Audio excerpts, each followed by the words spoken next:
natin hinahanap? Focus, directrix, and latus rectum. So if this is the case, x squared is equal to 4y. Therefore, yung formula na gagamitin natin is x squared is equal to 4cy. So kung ito yung formula na gagamitin natin, paano natin hahanapin si focus, paano natin hahanapin si directrix, and paano natin hahanapin si latus rectum? Again, sa pag-compute ng focus, the first thing that we need to do is hanapin natin kung sino ba yung naka-square. Sino ba yung naka-square sa kanila? Si x. Therefore, the x coordinate now would be 0. Si c na lang yung problema natin. Therefore, if this is 0, this is c. Paano natin kukumputin si c? Okay, magkamukha sa x squared, magkamukha sa x squared. Wala na tayong pakialam doon. Magkamukha si y, magkamukha si y. Therefore, the only thing that we need to do is to equate this one and this one. And 4 now is equal to 4c. Therefore, c is equal to 4 over 4 and c is equal to 1. So, alam na natin kung nasaan yung focus. Therefore, the focus is located at 0 and 1. So, okay na tayo sa focus. So, what is the directrix? Again, sino yung naka-squared? Si x. Punta tayo kay focus. Therefore, that is 0 and 1. Okay, this is the y-coordinate and this is the x-coordinate. Kung sino yung hinahanap natin, yun ang equation ng directrix. Sino ba yung hinahanap natin? Si c. Therefore, the directrix is now y. And y is equal to negative c. Ano ba yung value ni c? 1. Therefore, y is equal to negative 1. So, meron na tayong directrix. And what is the length of the latus rectum? So, for the latus rectum, the formula is just 4 times the absolute value of c.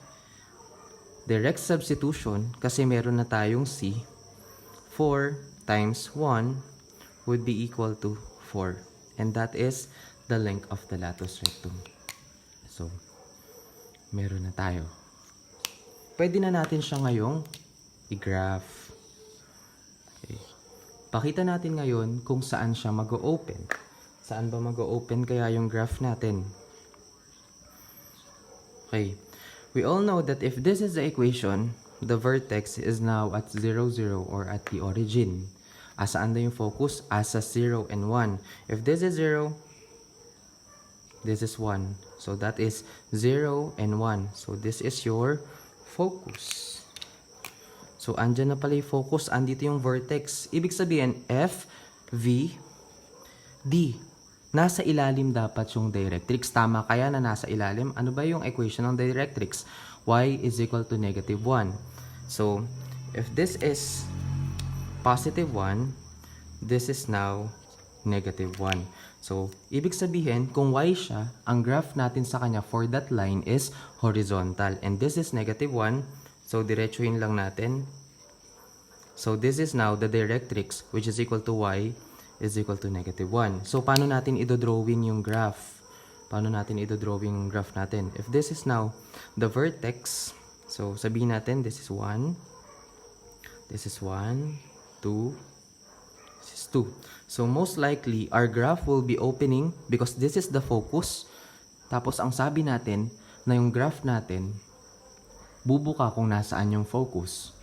So, focus, vertex, directrix. Therefore, our parabola will open upward.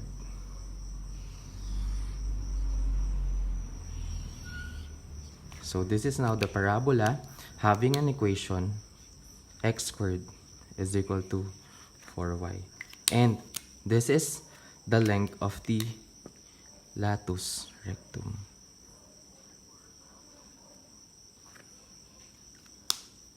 Questions?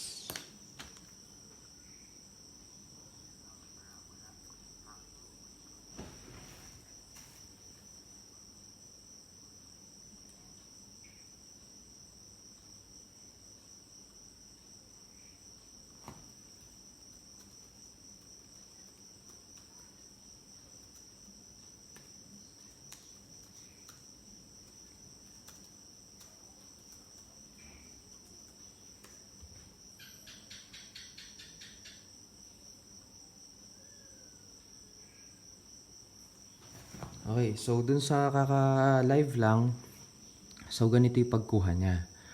So again, para makuha yung C, ganito lang. Si 4, i-equate mo kay 4C. Or, di ba binigyan tayo kanina ng equation that x squared is equal to 4y. Tandaan mo, kung sino yung katabi palagi nung y o nung x na hindi naka-square, siya agad yung latus rectum. Di ba kanina? Alam natin na yung latus rectum is 4. Therefore, ang equation mo, x squared is equal to 4y. 4 dapat yung length ng latus rectum. At paano makuha yung C? Yung C, para mo lang makuha si C, etong equation na to, i-divide mo palagi kay 4. Kahit na anong number yung nandyan.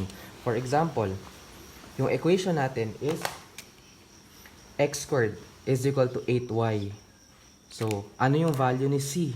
Sabi natin, ano muna yung value ni latus rectum? Ano ba yung value ni latus rectum kung x squared is equal to 8y? Dapat alam mo agad na kung sino yung number na katabi, yun agad yung length ng latus rectum. And that is 8. So, at paano natin makukuha si C? Sabi natin kanina, kung ano yung value ni latus rectum, i-divide lang natin sa 4. Therefore, 8 divided by 4 is 2. So, that is now the value of C. Questions?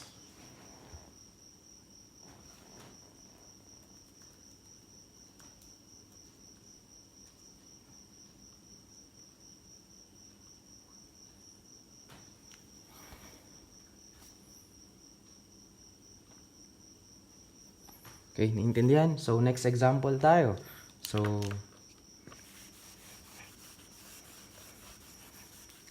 hindi ko na didiscuss yung mabang solution. Didiscuss ko na lang yung technique para makuha siya agad. So, yung next example natin, ang given is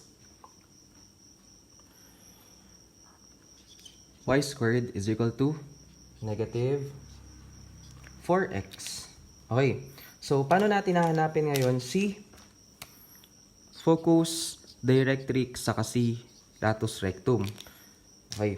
So, sino nga ulit yung naka-square? Hanapin natin kung sino yung naka-square. Naka-square ngayon si y. Therefore, yung focus natin nasaan? Kung naka-square si y, dapat 0 si y coordinate ni focus. So, ang formula ng focus natin is 0 and C. So, paano natin ngayon nahanapin si focus? Paano natin nahanapin si C? So, ulit, isulat mo yung formula. Y squared is equal to 4cx. Ang gagawin natin, i-equate natin si negative 4 kay 4c. Therefore, negative 4 is equal to 4c. And c now is equal to negative 4 over 4, or c is equal to negative 1. So, meron na tayong value para kay focus. So, yung value natin kay focus now ay negative 1 and 0. So, meron ng focus. So, paano kaya si directrix? Okay. Para naman kay directrix, kung naka-y squared siya, dapat yung directrix natin is x. Okay. X dapat si directrix kasi y squared. So, kung sino yung may value ni x sa focus, and that is c, therefore, x yung equation ng directrix. So, ulitin natin. X is equal to negative c. Therefore, x is equal to negative times negative 1. X now should be positive 1. So, that is the directrix. So, meron na tayong directrix. Kuhanin naman natin ngayon yung latus rectum. Di ba kanina sinabi natin na yung latus rectum, kung sino lang yung katabi. Katabi nung nasa kanan. So, that is negative 4. Pero alam natin that latus rectum is a distance. And distances are always positive. So, if this is negative 4x, the length of the latus rectum is positive 4.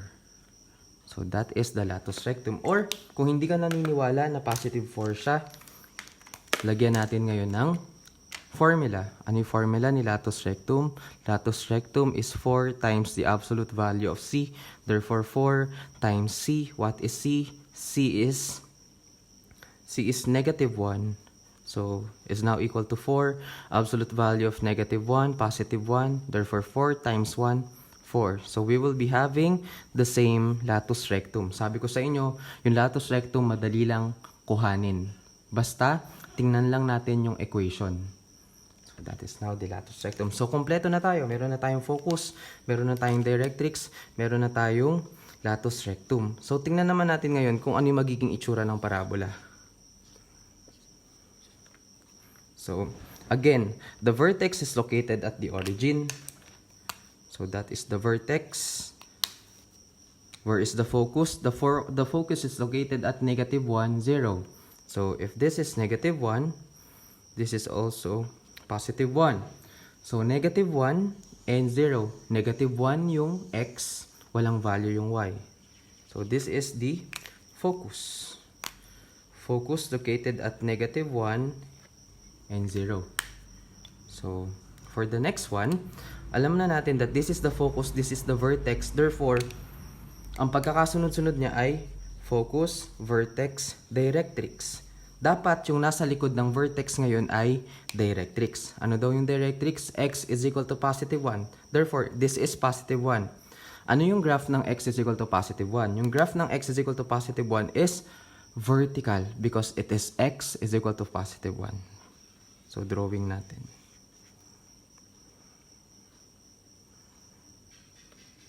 So, this is the directrix. X is equal to 1. So, this is 1, -1. This is -1. This is +1. So, drawing na natin parabola. So, the parabola now will open to the left.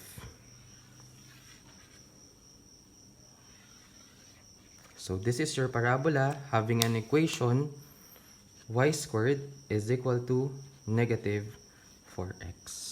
Questions?